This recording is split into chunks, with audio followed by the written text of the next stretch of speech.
Hello everyone, welcome to Tech Programming CSIT. In this video, let us see how to learn English quickly. To become a fluent English speaker, you must study and master reading, listening and speaking. So let us see the tips and tricks which will help you to improve your spoken English. First tip is to speak English every day. You should try to speak English every day. The second tip is that you should work on your pronunciation. You should keep increasing your vocabulary. By learning new words, you should read as many books as you can. You can listen to music or watch movies or web series or English news channel. The next tip is that you can join the English community.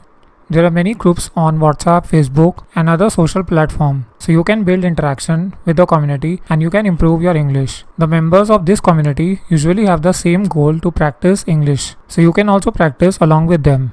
This will help you to improve your English. The last tip is that you should record yourself. Record yourself when you speak English. The purpose of recording is to see your English development and how you can improve your pronunciation. So I hope you can improve your English with all these tips and tricks. If you like this video, then please subscribe to this channel and share this video with your friends.